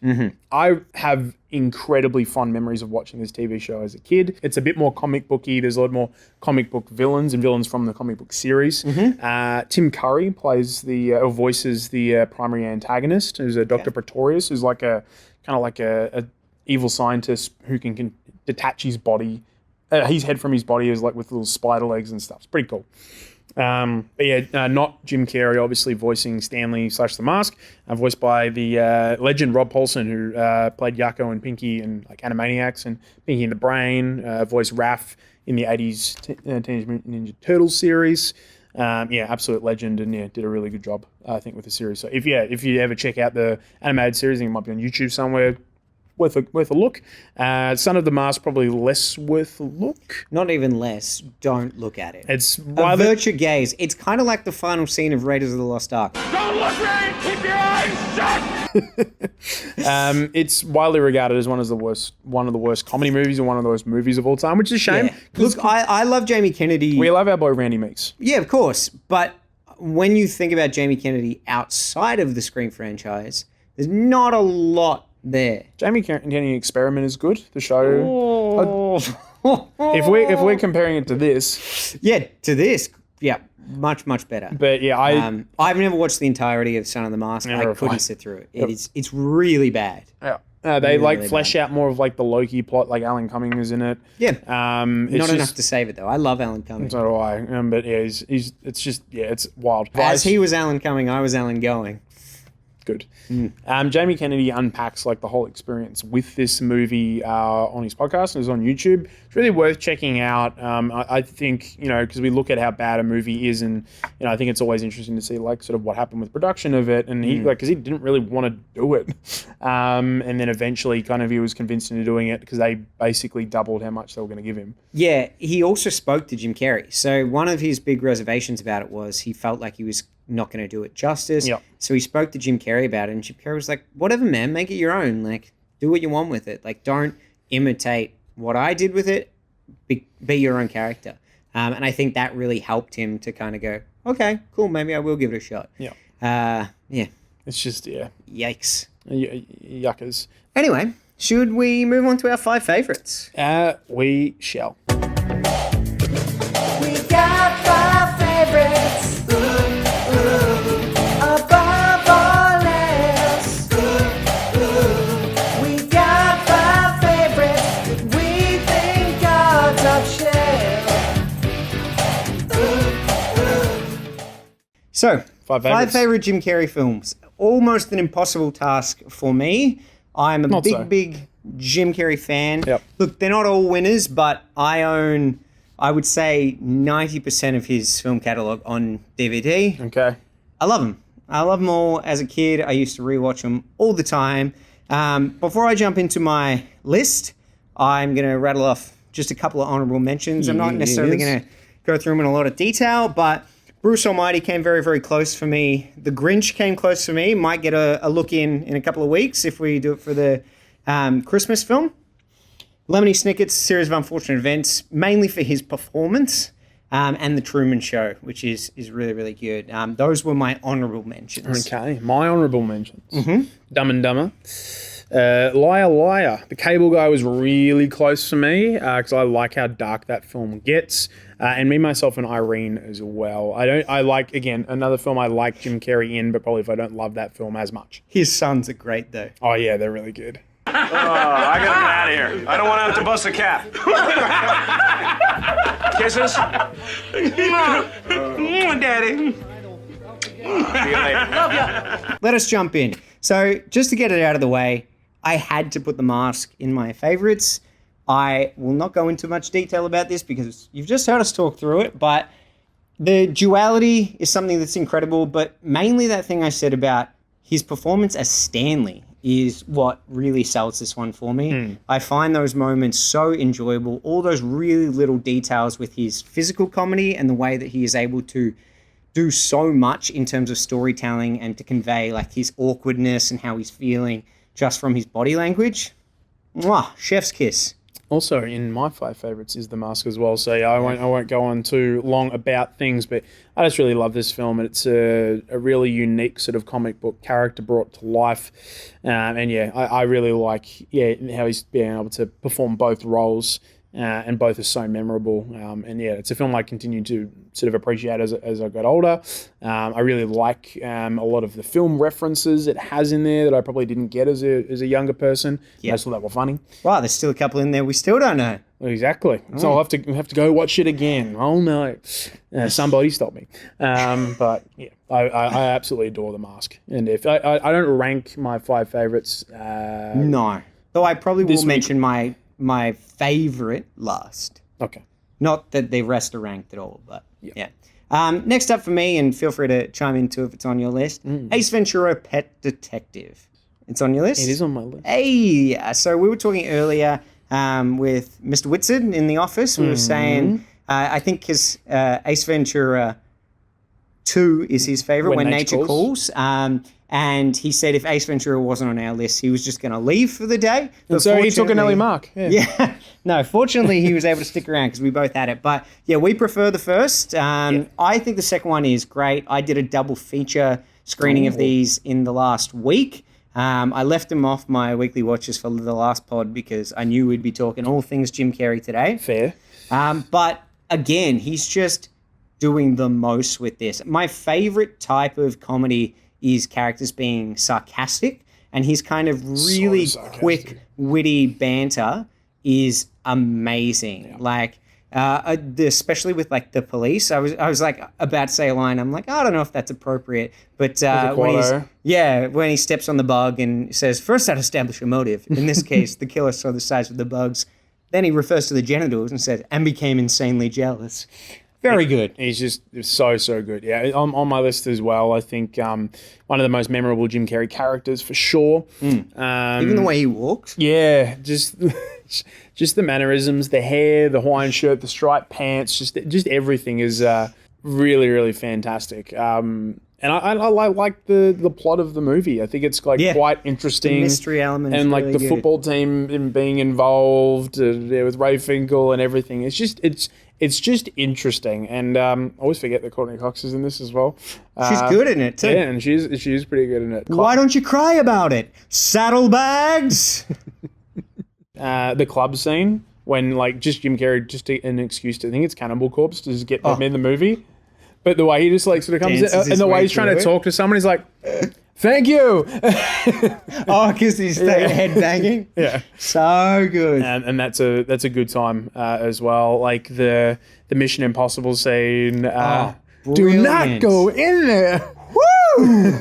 Just everything is fantastic. When Nature Calls, I do enjoy as well. Mm-hmm. Like I constantly use lines from this movie, about chitty chitty bang bang, chitty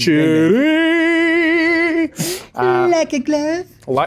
That's the only thing I think why I don't like When Nature Calls as much, is that he uses the lines too much. Yeah, it's like these are all your favorites, so we're playing the hits, and we're gonna do them a lot. Yeah. But yeah, it's an incredible double feature that you did. But yeah, number 1 is on my list. It was actually a triple feature, but the other one's coming up later on. Oh, okay. We'll save it. It's my all-time favorite Jim Carrey film. Next on my list, even though it was only a mere honorable mention on yours, The Cable Guy. Cable Guy. My name's Ricky Ricardo. Him singing "Don't You Want Somebody to So Love" for good. karaoke, and it's so good. But I think the reason the Cable Guy's on there is I also adore Matthew Broderick in this film, and the relationship between them is so good. When he goes and visits him in prison, it's like, Billy! And then they're going to like the medieval times. Yes. And he's doing the whole Star Trek thing. It's just great. It's incredible. And the lisp when he goes away after he gets punched. But my favorite sequence in the whole film is when he's playing Porno Password with the family. The password is nipple. And Matthew Broderick just feels so uncomfortable, as I would if I was playing Totally this fair. game with my family. But I know plenty of people who are like, oh, this is the kind of humor they share with their family. So I love like that, just being able to empathize with how uncomfortable Matthew Broderick is while everyone else is having like a really good time. A very good time indeed. So good. Speaking of films that were on each other's honourable mentions list, but are actually on each other's actual lists. What a lead-in. I know, what a lead-in. But I've got Lemony Snicket's A Series of Unfortunate Events. Nice. Soda, banana. Just because I have watched the Netflix show a fair bit this year, obviously, with my different classes. And every time I watch it, I'm like, damn, I really like Jim Carrey more in this role. You're pining for it, yeah. Take nothing away, and I will take some things away from Neil Patrick Harris. But he's good. He is good. He's good in the role, just but he's not not Jim as Carrey. good. And Exactly. this is perfect for him. And why I really like Jim Carrey in the role more is the same reason why I like him in a few other roles, is that he's got menace to him. He can be quite scary at times, Jim Carrey, with how much sort of darkness he can provide a role. And I think that this Count Olaf character is just perfect for him because he's got the theatricality, but he's also got that dark side to him. And the flip between the two, like when he comes in as new characters and stuff, my name is Stefano, I am an Italian man. I've never been good with the Milk King. So good. And then the sea captain. Captain Sham. That's the one. Just all of it is really good. And although I don't, there's a lot of holes with the first on-screen adaptation of one of my favorite book series as a kid, and jamming 3 movies basically into one. Yeah. 3 books, into one movie. I'm taking nothing away from Jim Carrey's performance. I think he's just absolutely brilliant from the moment he steps into frame with the hello, hello, hello. And yeah, it's just the best. And particularly... No, wait. Give it to me again. 2 scenes always get me and that I use frequently are the electric chair scene. I think you might have to turn it up, which I use if like the TV's too quiet. I will quite often say that to people. So good. And then as we mentioned in the Land Before Time podcast, back to a time where dinosaurs roamed. Just the best. He is the best. He's the best sea captain, the best reptile expert, the best actor, and also the best velociraptor. I really wanted a sequel to that. Me too. That could continue. If they just did the Netflix series but with Jim Carrey, I would have been like, please, thank you. More. Please and thank you. Please. Come on. That's what it would have been me. Said. In my, and I was about to say penultimate spot, but as we said, these aren't in any specific ranking. No. I've just saved my favorite to the very end. Okay. But my 4th of my 5 favorites is Once Bitten. So I really wanted to include this because I suspected it would be one that would be absent from your list. I wanted a point of division. We've had a lot of crossover. A film I have not seen. Yeah. So why so good, Mr. Brown? I just really love, it's not necessarily you might watch it and be like, it's not to the caliber of some of the other ones because it's not as big budget in terms of the film. It is one of the earliest roles that Jim Carrey has done. Okay. So basically he plays a teenager in a world where all teenagers are having sex. He is still a virgin. Right. And he is the outlier in this world. And there is a vampire who needs the blood of a virgin to stay young. Okay. And he's one of the only virgins left. So of course he's So yeah, he's a viable candidate. And so he gets bit and he has to be bit 3 times. They write in their own vampire law. He has to be bit 3 times to fully transition into a vampire. But after he gets bit once and then a second time, like he starts to change, and watching his character change throughout it is so much fun. There's this great dance sequence, very, very similar to The Mask, like a fun dance sequence at their school dance. It's really, really silly, and all like the jokes that they make about like the pressures that teenagers have to be more physical, all of that stuff is really great. And an 18-year-old boy would hardly be a virgin now, would he? Well, just hypothetically, what if he was a virgin? Well, then I think he has a lot bigger problems to worry about than female vampires. I just think it works well as a metaphor, and the comedy is like right up my alley. I'll have to check it out. Yeah. Nice. I will take things into the festive season with my penultimate pick. Again, no particular order for my ranking, but I've got How the Grinch Stole Christmas. Nice. Definitely one of my regular rewatches around the holiday season. Ooh, yes. And yeah, just Jim Carrey's the best, and this again, like he just embodies this character so much. Like the makeup looks fantastic. Oh I love God. the world. Yes, that's it. I'm not going. Yeah, the whole world of Whoville and everything is just really fantastic. I'm not I wouldn't say I'm like a Dr. Seuss diehard or anything like that, but I just really, and a lot of the animated movies and stuff I haven't seen, but this I absolutely love to pieces. Nice. It's got a bit of darkness to it. It's got, like, I like the messages in this film. It's just a nice Christmas movie. It's funny. I love at the end when he's like, the presents, and I care now. So good. Alrighty. In my final place, my absolute favorite Jim Carrey film. It is. Another one of your honorable mentions, Liar, Liar. Cool. Fletcher Reed is, to me, like the ultimate redemption character. I think that Jim Carrey has a lot of character arcs where it's like he starts as a bit of an asshole and then has to kind of find his way back. And the best part about that is the source of his comedy comes from that sarcastic element that I was talking to you about. Yes. Like the whole thing with Carey always coming in as like almost like a new stepdad to Max. And he's like, great gift, Dad. Thanks, son. I'm so glad my gift could bring those two together. My plan to phase myself out is almost complete. But again, it starts off and he is kind of a more normal character, more down to earth. And then as the lies kind of creep in and he's not able to lie, we see more of that physical comedy with like how exhausted he is from like trying to hold it in. The pen is blue. So good. And best scene though, when he goes around the boardroom and tells everyone, it's like, see you later, dickhead.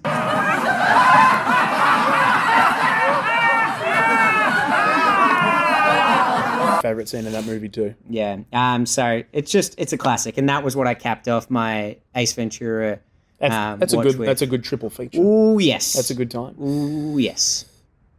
Oh, you, mate. Oh, me. It's time to go back to Gotham City because Batman Forever is in my last spot. It's not your favorite. No. Yeah. But I wanted to talk about this film because I think this is a film I've come back to more recently with probably a greater appreciation for. You don't have to convince me, by the way. I love this movie. Oh, okay, cool. Yeah. That's good. So not everyone does.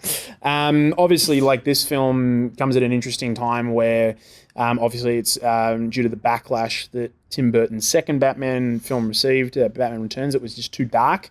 Obviously, they got Joel Schumacher in, someone who I've really started to appreciate more as a director, watching other pieces of his filmography, to really sort of go the other way and make things lighter. Why I like this film, though, is because it's still quite dark, particularly in comparison to the film after Batman Forever, which it completely goes off the rails. But I really like Batman Forever as I think there's enough dark things here. I really like Val Kilmer as Batman a lot. Me too. And I really, really like Jim Carrey as a Riddler. I think Batman, you say, coming for you. I'm counting on it. Jim Carrey is born to play a comic book villain, the change from Edward Nygma to the Riddler. Bruce Wayne. No, that's my name. Like the costume. Yeah, I love the scene where he's tearing up the Batcave. Oh, yeah. Is really, really good. Just like the whole last sort of clash on the island and everything is really great, including Holy holy rusted metal, Batman. Very, very good. I think, I really like Batman. Don't forget karate to hang up your washing. Classic scene. Classic Chris O'Donnell.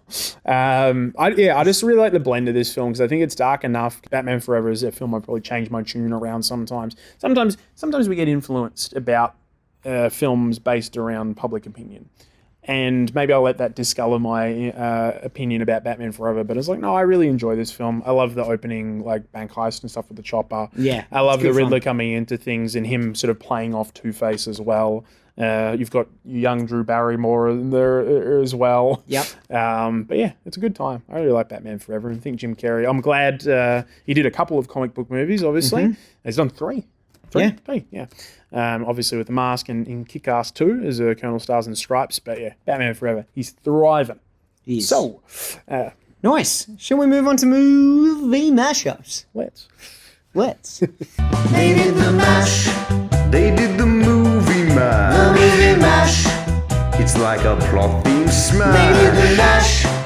It might turn out trash. They did the mash. They did the movie mash. We will take it in turns to read out pitches for existing movies with a slight twist based on our theme of the week. Now, the goal is to guess the new movie mashup title, which should be a play on words. Because we did The Mask this week, our theme for today is Jim Carrey characters. For example, if I was describing the musical set in the South about an elephant who must protect a brothel called the Chicken Ranch, you might say the film was called The Best Little Horton House in Texas. Nice. I figured you may not know The Best Little Whorehouse in Texas. So Thanks for use it doing that my as an example. It's actually a bit of a fun fact, though. It's so Dolly Parton film, Burt Reynolds film. Yep. It's like what was originally for I Will Always Love You, the Whitney Houston song. Really? So the film, Dolly Parton actually sings it in that film, and that's 1982. Whitney Houston didn't release it until 92. Wow. Yeah, there you go. Bit of You trivia knew for Dolly her. Parton wrote it for her, though, right? Oh, there you go.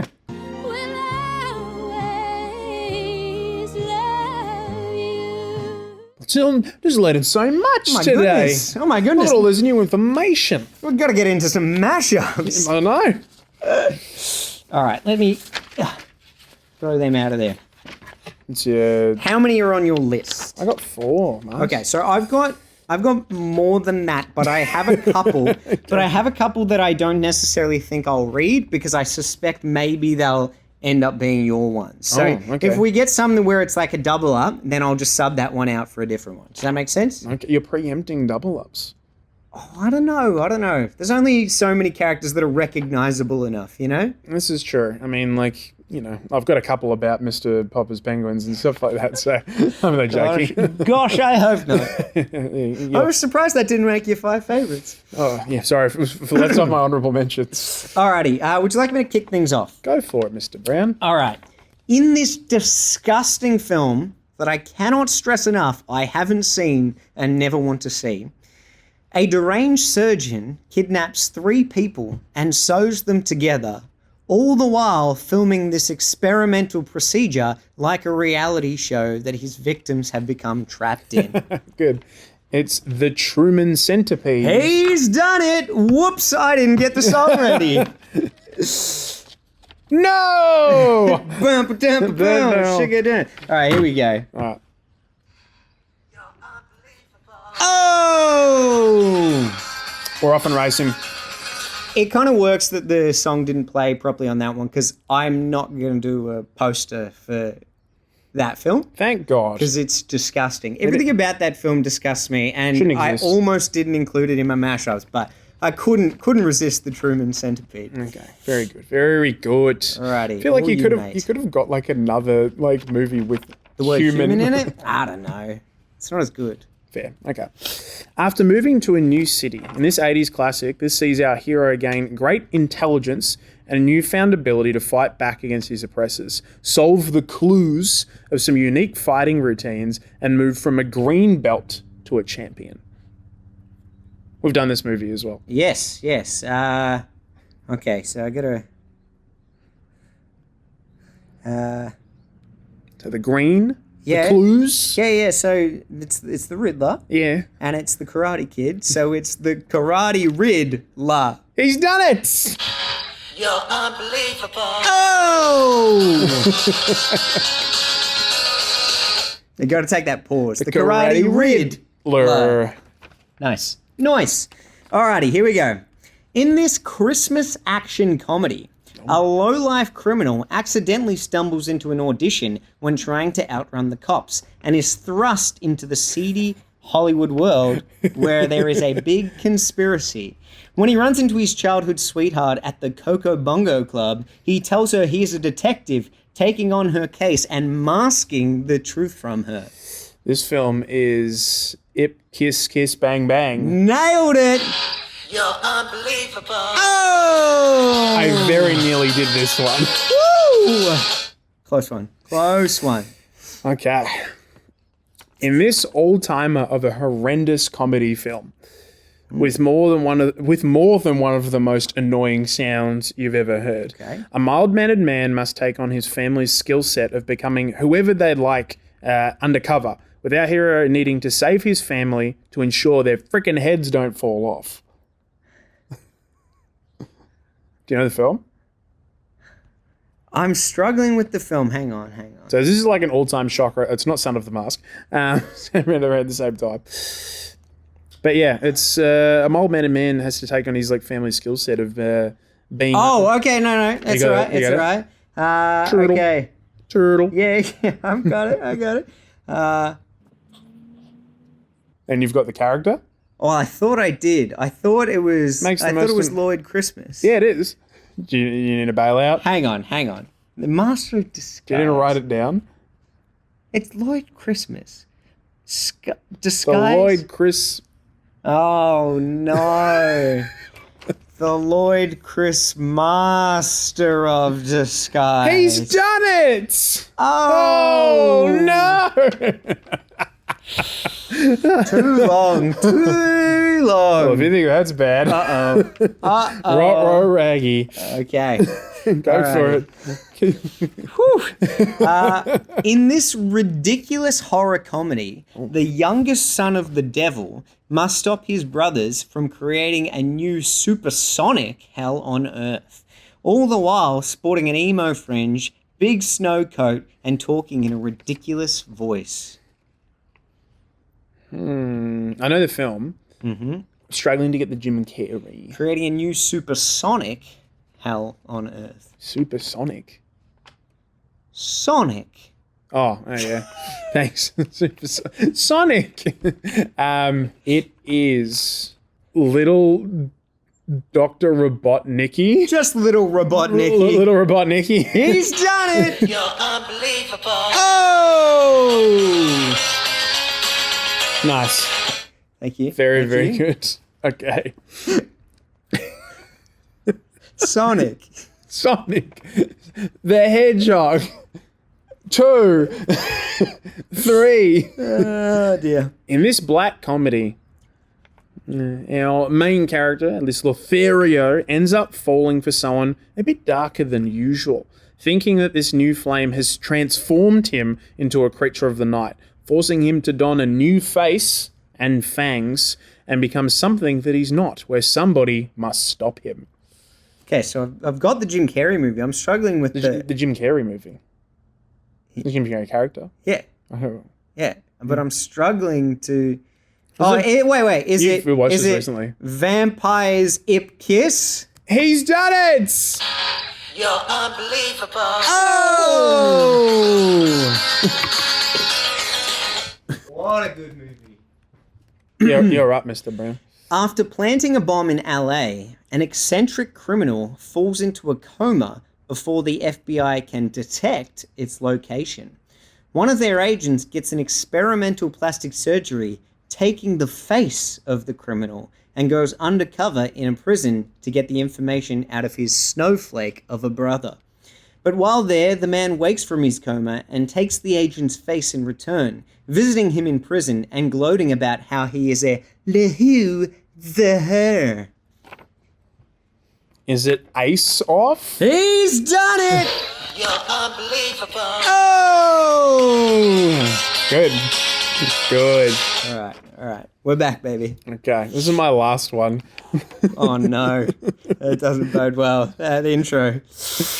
In this action-adventure classic, with some dark tones and also some comedy, this globetrotting adventure stars a man with a flair for an open shirt and also a passion for exotic animals, seeing our hero attempt to find a missing artifact of worship. Along the way, he solves puzzles, looks for a clean pair of shorts, survives bar fights, and uses his own unique skills to survive with a pit of angry snakes. Okay. All right. So I've got both components. Let me sound it out. It's a tricky one, is it? Yeah. Oh, my God. All right. It's Ace Ventura and it's Raiders of the Lost Ark. Mm-hmm. Okay. You're not doing like a Ace Ventura Raiders of the Lost Ark. He's done it! You're unbelievable. Oh! That's me done. Alrighty. I'm going to just keep rattling through then. Here we go. All right. A baby zebra is rescued by an all-American horse trainer. There he is raised to race thoroughbreds and kick ass too, with the trainer's daughter as his jockey. Is it Raising Stars and Stripes? It is Racing Colonel Stars and Stripes. Oh, Colonel Stars and Stripes. Oh! Good. My goodness. Alrighty, here we go. Classic Hayden Panettiere movie. That's it. Two hitmen get orders to go to snowy Belgium after one of them was supposed to shoot a priest, but also accidentally kills a tiny Tim in the process. Haunted by the ghosts of his past, he is surly and finds little joy in his surroundings. Things get more complicated when his partner is ordered by their boss to take him out while there. Do I need the first name or just the last name? Nah, just the last name. In Scrooge. He's done it! You're unbelievable. Oh! Nice.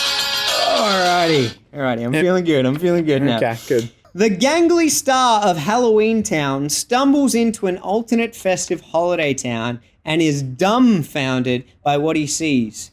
Ignorant to the effect it will have on them, he kidnaps their mascot to be able to recapture the magic in their own home. The Nightmare Before Lloyd Christmas. He's done it! You're unbelievable. Oh! Woo! I don't know if I'll include all of those. There's going to be some painful ones to sit through if I do. Okay. Yeah. Ace Ventura Raiders of the Lost Ark.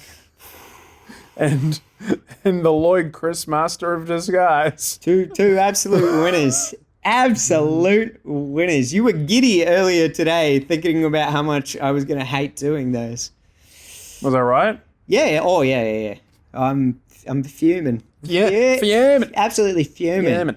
On that note, guys, I do want to remind you to like, subscribe, share it around. I mean, Mr. Boylan's back now, but if you still want to give him some well wishes, you put them in the comments below. Or if you want to see me go, put that in the comments as well. If you want to see him just get out of here, you tell me. Well, his mashup's good.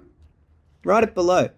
And on that note, we better get back to the laboratory to get our bolts tightened. Thanks very much, guys, and catch you at the next film club.